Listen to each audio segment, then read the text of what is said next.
Hey guys, Anthony, Fourby4Diesel. If you missed the last video, well, lucky you didn't miss this one, because this one will save you the $2,000 or more either way, and that's what we're here for. We're trying to help you avoid inconvenience and costly situations like this.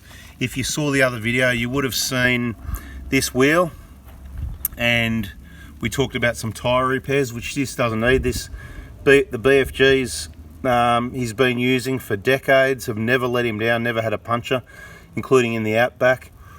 But what's let him down is the aftermarket rims. We can actually see, you might not see it now in the sunlight, I'm outside because we're about to throw some soapy water on the crack and show you how it's fixed. And this video is probably going to be the cheapest puncture leak ever, or look, I don't know what to call it. We've got a video called the cheapest, easiest, best way to fix an oil leak or something. It was just an example of how we use the product, the RTV, and that's what we've used here. And it's worked really well so far. But of course, stay tuned, subscribe, turn the bell on, because if it doesn't work out in the longer term, we want to let you know about that, so you know what to waste your time. Some people don't get it. We're trying to help people with easy, cheap DIY solutions that are reliable, and to save waste. We can't stand waste. So look, there's a crack, and it starts, I'm not sure if you can see it, it starts around about there at the end of my finger, and it finishes kind of like over here somewhere. There's a bit of, soapy water there. I'm going to throw it, it's mainly dried up. And there's actually another one up here, right? So possibly it's been hit at some point and it's cracked through to the wheel because there was bubbles blowing out of here. Now in this bucket, this is what's left of a car wash. Soapy water bucket will do the job, and I've just poured there's heaps of excess soap in here, so I don't need to get it too wet, but I just want to throw some soap on there. And there's probably too much on there at the moment, so we need to get rid of that. But either way, look, it'll blow bubbles, right?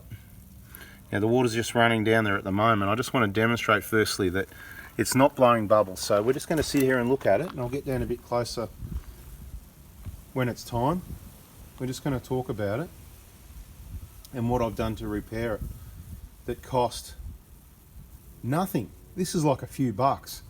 Well, it depends how friendly you are with your local tyre shop or someone that can fit tyres, right? If you saw the other video, quite easily you saw heaps of bubbles blowing out of the end of that crack there. So this isn't blowing out anywhere. So what I did, I had the tyre removed from my mate down at my car in Sunbury. Then we brought the wheel back to the Prada Hospital. Excuse me, we've got a bit of C19 going on still, I'm just joking. And I did one of my smearing RTV on the inside of the rim, right about that far in. So I sort of put my finger where it was and felt around. Yeah, it's around. I tried to spot the crack. I maybe saw something, but it was really hard to see. You can see these machine lines in it. It's very similar on the inside of the rim.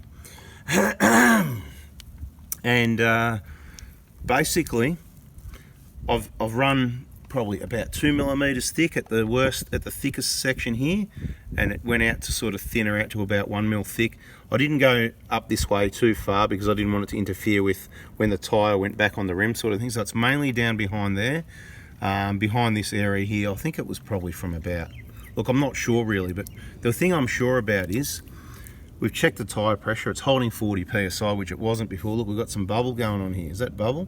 Or is that me splashing? So what we've got to do, we've got to watch that now and see if it gets bigger, because there is a bit of a bubble there, but I believe that was just from me playing around with some bubbles, whatever. If there's any leak there whatsoever, so there's water and bubbles running down into that, that's going to get bigger, and it's not. You can see they're just popping. There's nothing happening there, right? There's no leak, right? The bubble's popped. It's not there. You saw the difference yesterday, right? So that's how you check if there's a leak in a tyre or a wheel or anywhere like that. You can check your valve, whatever the case may be, soapy water. And I'm kicking myself for not videoing applying the RTV silicone and what it looked like afterwards. So I just want to give you an idea. It went from about, I made it quite long, right? I did it from there to about there, so it was probably about 8 inches long at least, because I went, well, I can see where the crack is, so I wanted to cover at least an inch either side of it, maybe not quite that much this way, as I said, already discussed about where the tyre comes on. You can sort of start to see where that crack is as it dries up. You can see the crack there, right?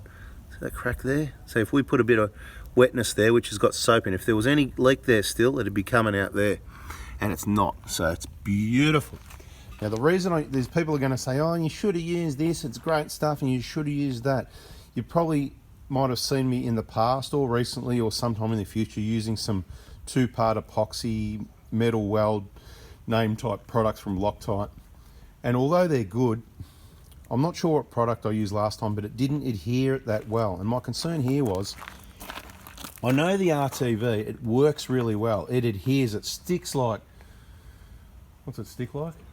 Sticks like glue, right? Funny enough, but no, it doesn't stick like glue. It sticks better than glue. That's the whole point why you've got to say it sticks like, you know what, to the, you know, to your shoe, you know, a dog to a shoe. Anyway, right, so it sticks really well. Glue doesn't always stick. It might go hard, it might work. You know how bad glue is sometimes, it just doesn't work. The RTV, it really adheres well and sticks to things like absolutely awesome, and it's hard to clean off. It dries fairly firm, but it's also flexible. So in this application where the crack may flex, now I'm not guaranteeing the engineering strength of the wheel. I don't think it's going to get any worse in a hurry. It's had an impact, it's got a crack, whatever's happened, right? That's what's happened at some point. But the flexibility of the RTV is going to allow for a little bit of movement in this crack, and the RTV is not going to start leaking anytime soon, is my belief. And the reason I went longer, like I said, I could see a crack. You may be able to see it. See, you can see that right at the end of my fingernail there. It goes that way. I believe that's another crack there. I don't think it comes to the wheel, but not as bad as this one down here. Anyway, the RTV worked once again, so it can be used to fix. It's a bit dodgy sometimes, you know. We've talked about how it can fix the leaks in the valve covers. It can fix other oil leaks, and it can fix wheels as well when you've got a cracked wheel. As long as it's not a big structural damage type thing, you can't glue the wheel back together. There was also one, this is the same vehicle that we glued a piece back into the transfer case.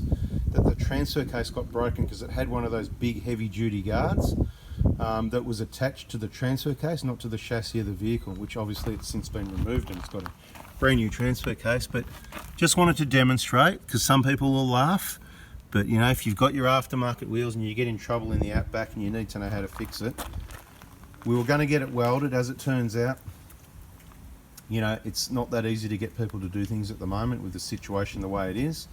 So like a lot of things, you need to be able to figure out yourself. And I had a good hard think about what product I'm going to use, and that epoxy, and I thought that could work really well, but it could be a bit too hard, and with the movement it's going to break away and not adhere to the wheel that well, and eventually come away, and then it'd be doing nothing. Where I believe personally this RTV, I think it's going to be good for life, and we won't necessarily see these wheels forever, but if there's any failure I will let you know. Thanks for watching. If you liked it, hit the like button, and we've got some other videos. Check out the one called, I think it's called Cheapest Oil Leak Fix That Works. Check that one out if you like. That'll give you an idea of clean the area, how to apply it, blah blah blah, you know what I mean. And just to be clear, we know that there's an airspace in there, we know how the seal leaks, and we know how to fix it properly. But once again, I'm trying to give an example to save people, you know, because it's not really much, it's hardly worth being called an oil leak when there's, you know, just a sweat of oil there. So either way, I wouldn't worry about it personally, but you know, that oil leak one. But just check it out so you can see the use of the RTV, because that's how we've done it on this. Although you can't see it, I wish I took a photo next time. I'll make sure I don't miss it. Thanks for watching, guys. See ya. Hopefully it's helped you. Ciao. Bye. Anything else? Whatever. Bada bing, bada boom. All right.